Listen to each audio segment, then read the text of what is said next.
Hello friends, અમારી ચેનલમાં આપ સૌનું સ્વાગત છે। આજે આપણે ઢોકળા બનાવીશું। જો તમને અમારો વિડીયો પસંદ આવ્યો હોય તો તેને લાઇક, શેર અને સબસ્ક્રાઇબ કરવાનું ભૂલશો નહીં। ચાલો શરૂ કરીએ। ઢોકળા બનાવવા માટે આપણે સૌપ્રથમ 1 વાટકો ચણાની દાળ લેશું, 1 વાટકો ચોખા લેશું। હવે આ બંનેને આપણે બરાબર રીતે મિક્સ કરી નાખીશું।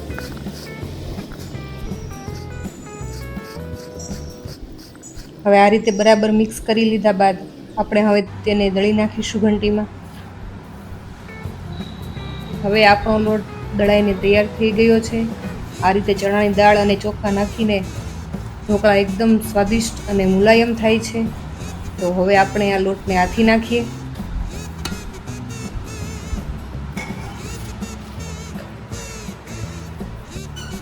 હવે આમાં આપણે થોડું મીઠું નાખીશું। તો હવે એમાં આપણે થોડી હળદર નાખીશું।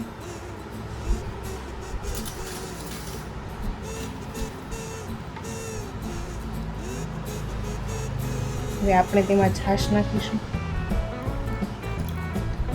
છાશ તમે તમારા સ્વાદ મુજબ ખાટી કે મોળી પણ લઈ શકો છો। અને ઢોકળા માટે થોડીક આપણે ખાટી છાશ લઈશું, જેથી કરીને ઢોકળા ખાટા મીઠા થાય, એ વધારે સરસ લાગે।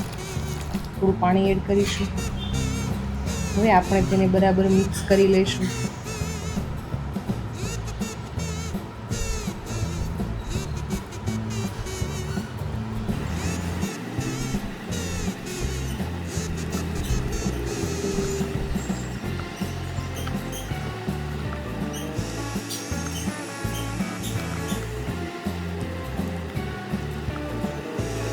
હવે તમે જોઈ શકો છો કે એકદમ સરસ રીતે અથાઈ ગયું છે। આપણે સેજ આ રીતે ઘટ્ટ રાખીશું।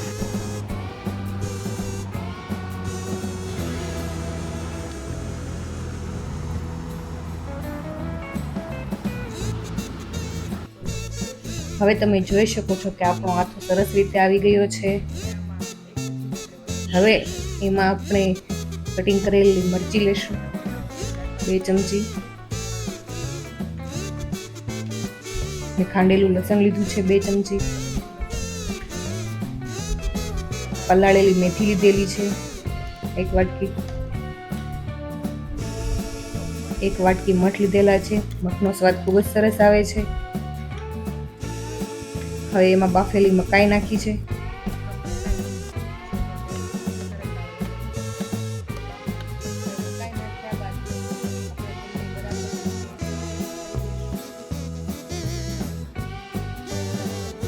હવે એમાં લીલા ધાણા નાખીશું। હવે તેને આપણે બરાબર રીતે મિક્સ કરી લઈએ।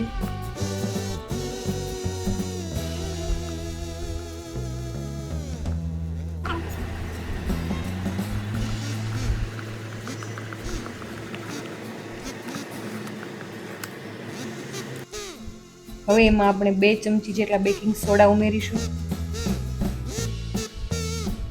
હવે તેને ફરી મિક્સ કરી લઈશું।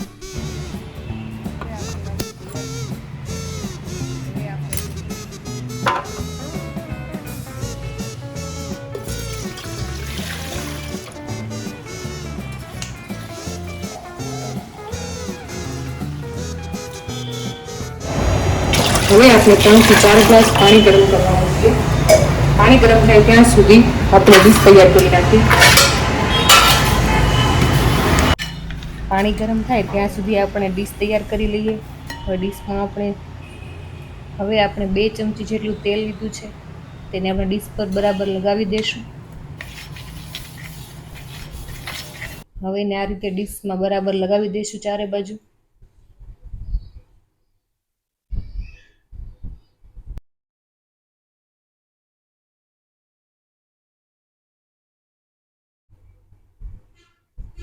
હવે એમાં આપણે રાબડું નાખીશું।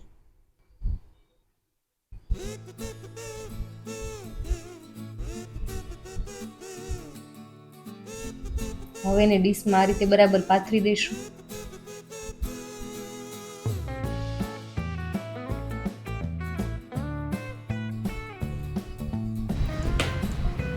આ રીતે આપણે અડધી પ્લેટમાં રાબડું લઈ લીધું છે।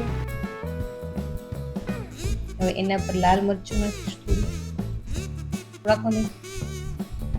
હવે એના પર આપણે થોડા તલ ઉમેરીશું.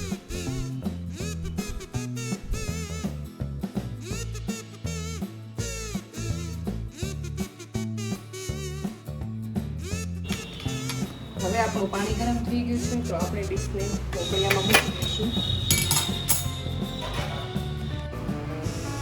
હવે 4 થી 5 મિનિટ માટે આપણે ચડવા મૂકીશું.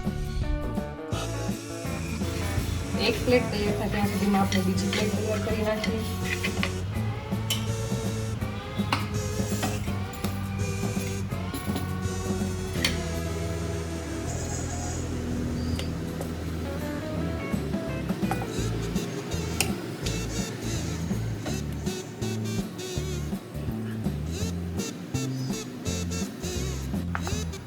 હવે આપણે જેમ પહેલા નાખીએ થોડું મરચું નાખેલા,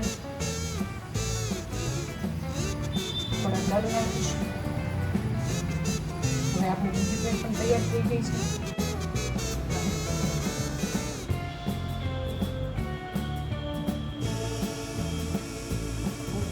હવે આપણે ચેક કરી લઈએ.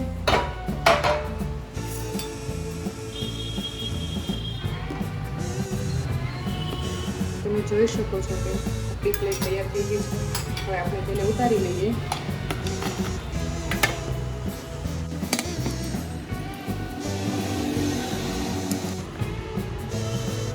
બીજી ડીશ લઈએ.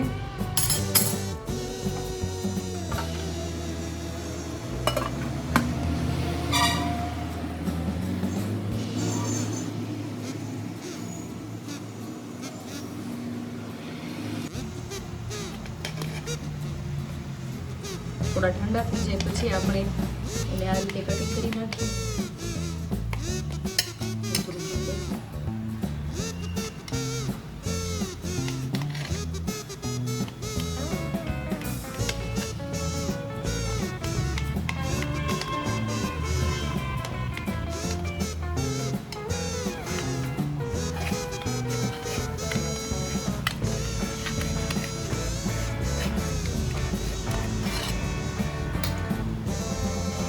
એના પર આપણે સિંગ તેલ નાખી દઈએ જેથી કરીને મરચું કાચું લાગે.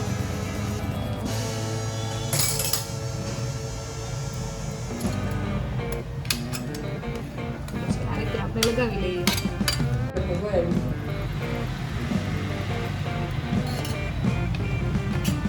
હવે એના પર આપણે આ રીતે સિંગ તેલ લગાવી લઈએ.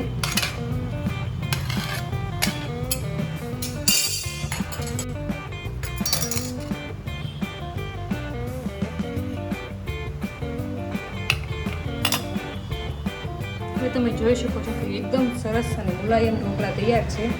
તો હવે આપણે તેને સર્વ કરી લઈએ.